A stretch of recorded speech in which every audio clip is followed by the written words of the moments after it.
The VTC meeting of the Security Council is called to order. The provisional agenda for this meeting is the situation in the Middle East. The agenda is adopted.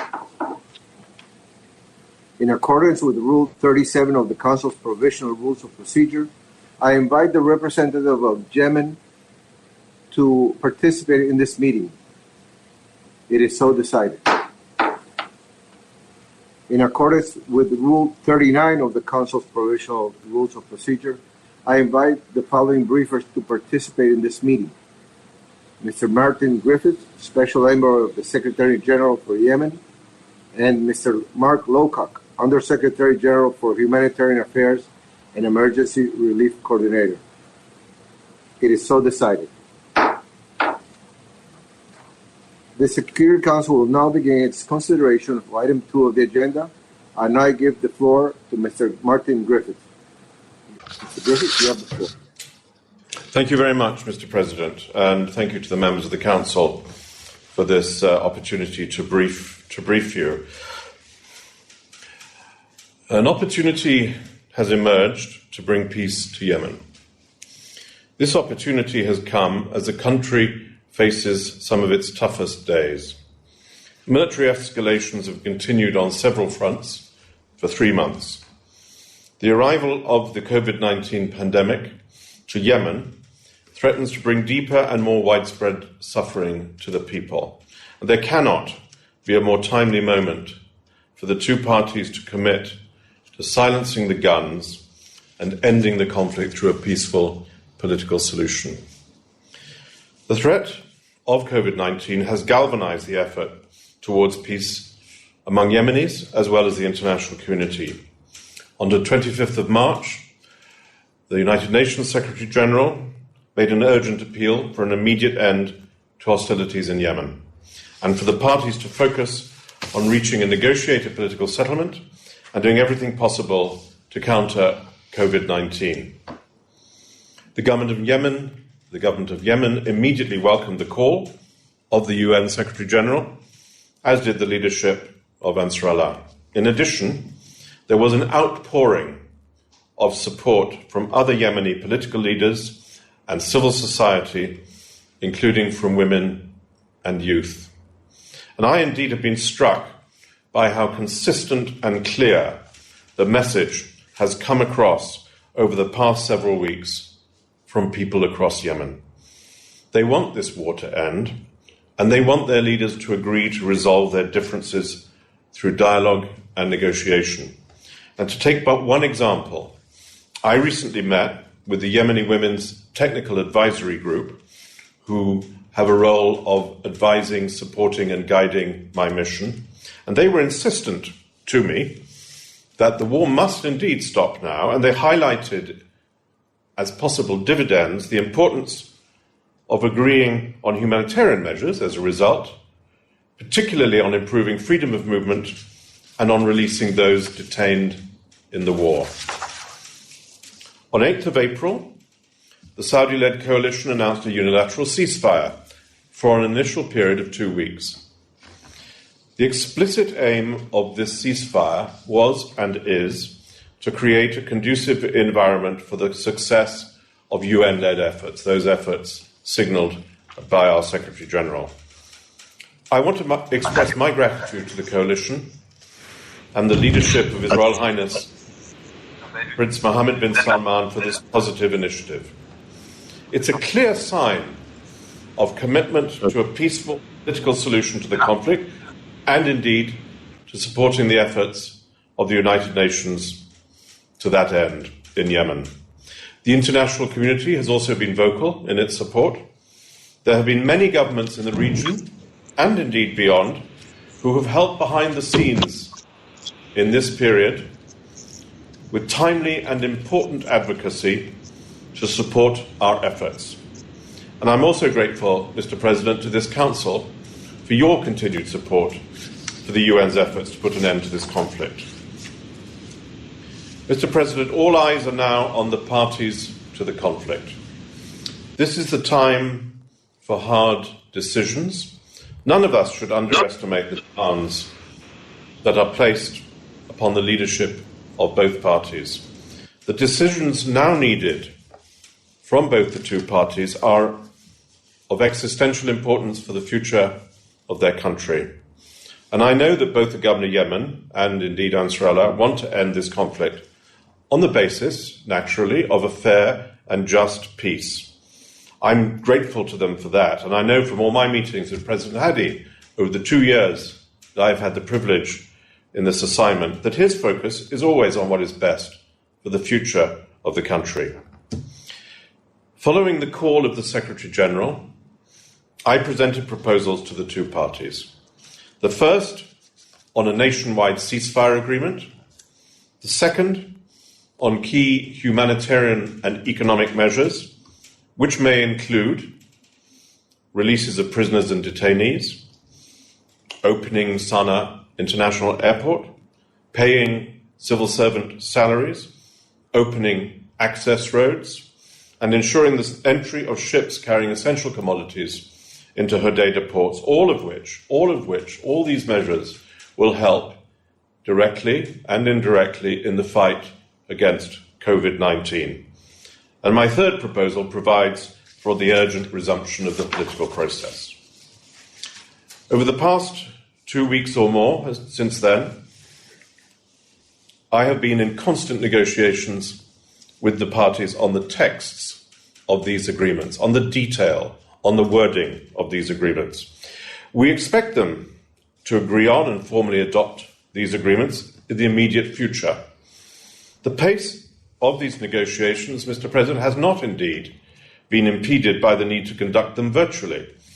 The conversations we have had with the two parties and our consultations with the Saudi-led coalition, among other international actors, and they are legion, are continuous, detailed, and constructive.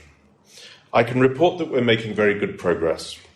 We are, I hope, I believe, moving towards a consensus over the proposals I have put forward, particularly, indeed, on the principle of a nationwide ceasefire, which is supported by both parties.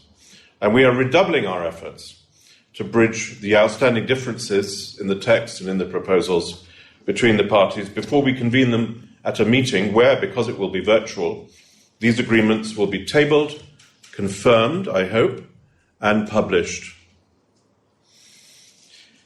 I'm grateful to both parties for the way in which they have conducted their negotiations with the United Nations. It's open, frank, constructive, timely, and focused.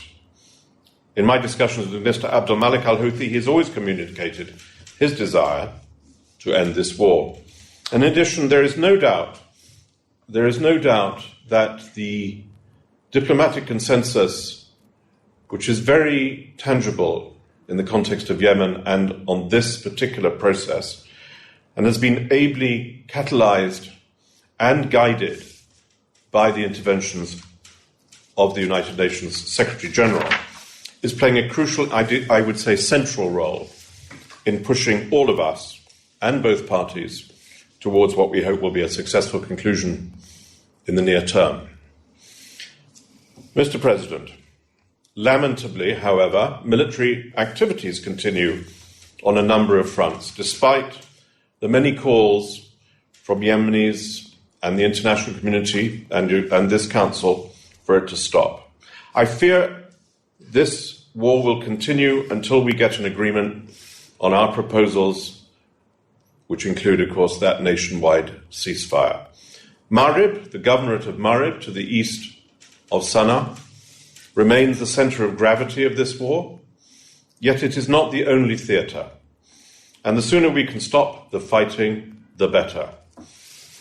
The heavy fighting has continued, and I'm sure we'll hear in detail from Mark, to take the lives of more innocent Yemeni civilians.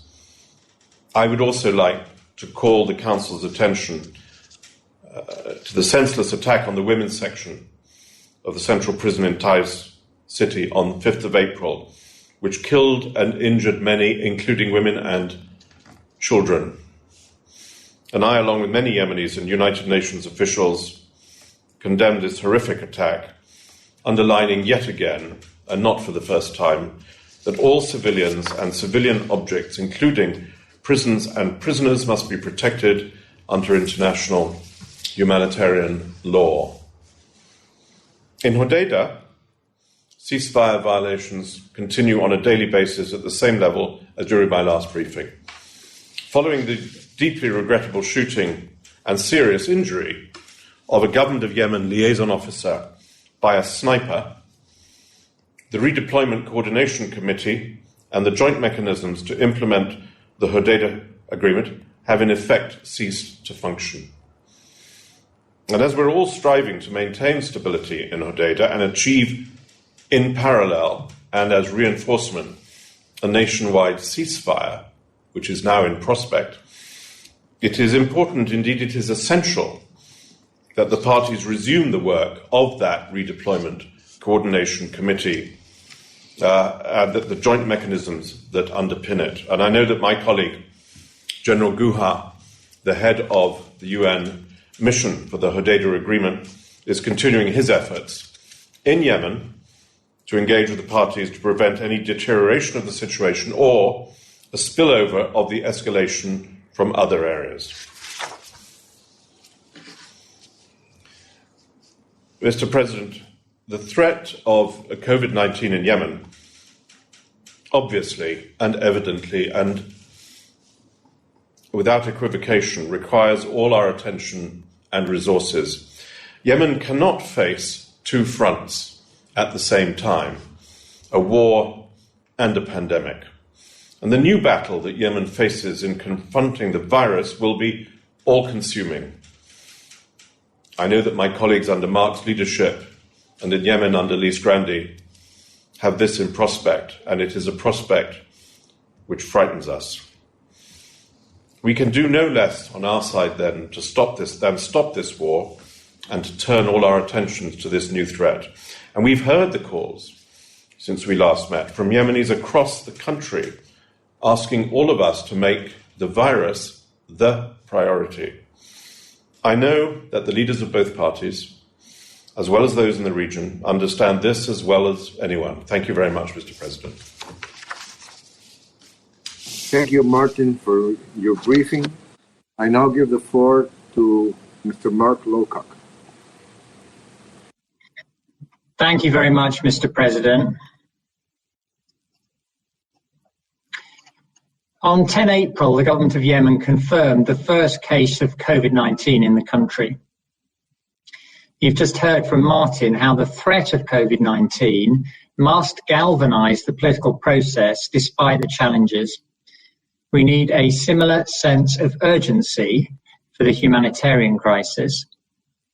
More than 5 years of war have severely degraded Yemen's health infrastructure, exhausted people's immune systems, and increased acute vulnerabilities.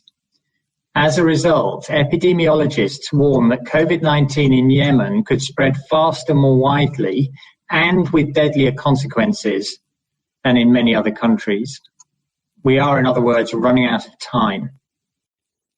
The humanitarian coordinator, Lise Grandi, described COVID-19 in Yemen as, quote, one of the biggest threats in the past 100 years, end quote. It's in this context that I would like to update you on 5 priorities for the humanitarian response. First, protection of civilians. Second, humanitarian access and delivery. Third, funding for the relief effort. Fourth, the Yemeni economy. And fifth, progress towards peace.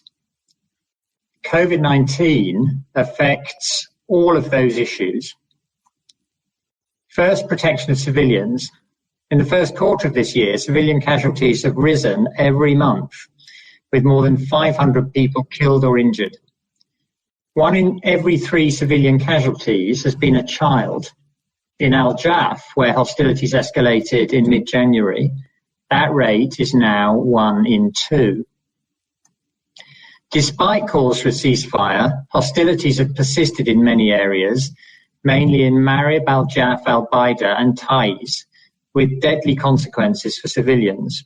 All parties must take constant care to spare civilians and civilian objects throughout military operations. As Martin said, on 5 April, a strike against a women's prison in Thais killed 7 women and a child living with his detained mother.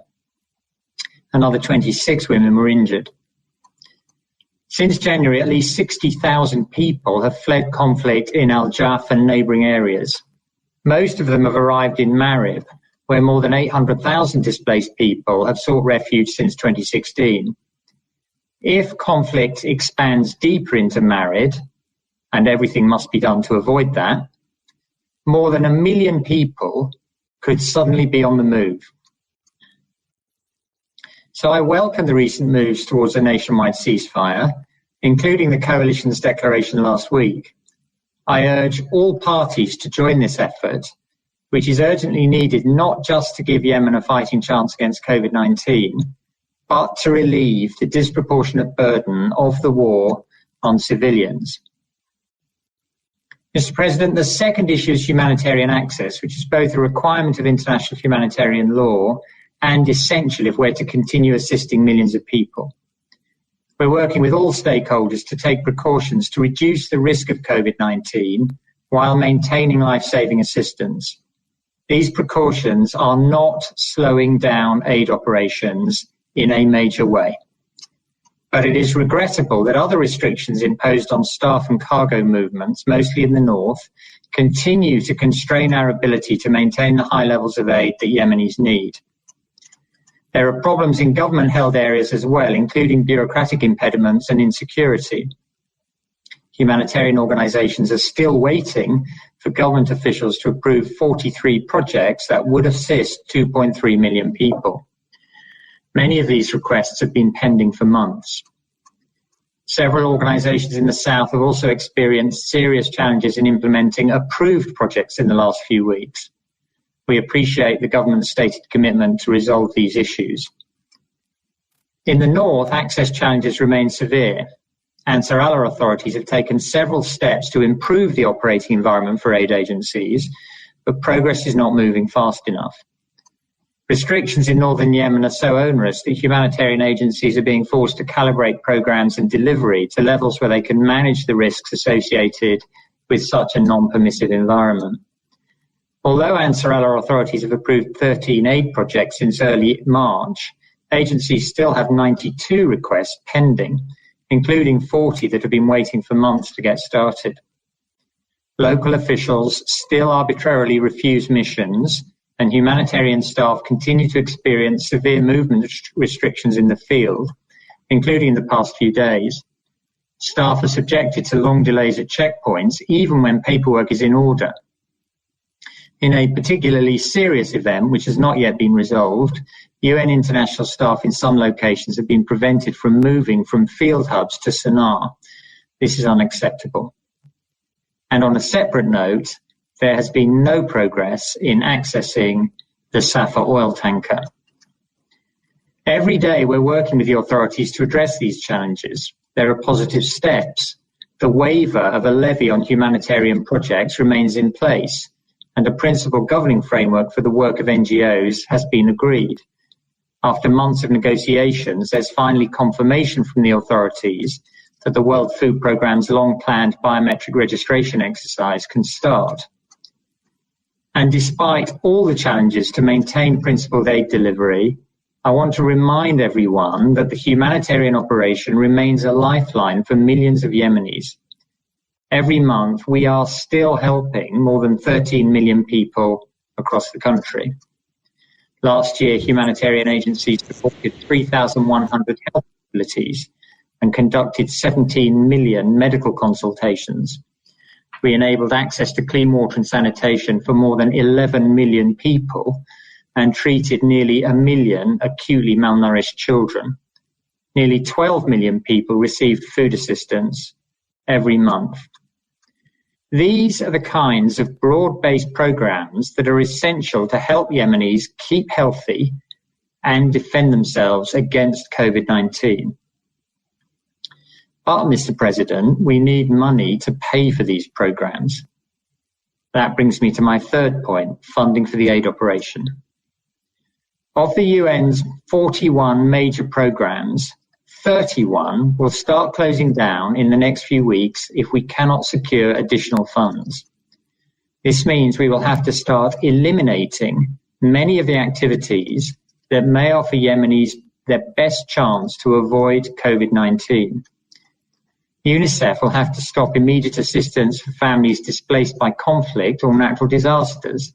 That means up to 1 million displaced people would not receive critical supplies, including hygiene items that help protect against diseases like cholera and COVID-19.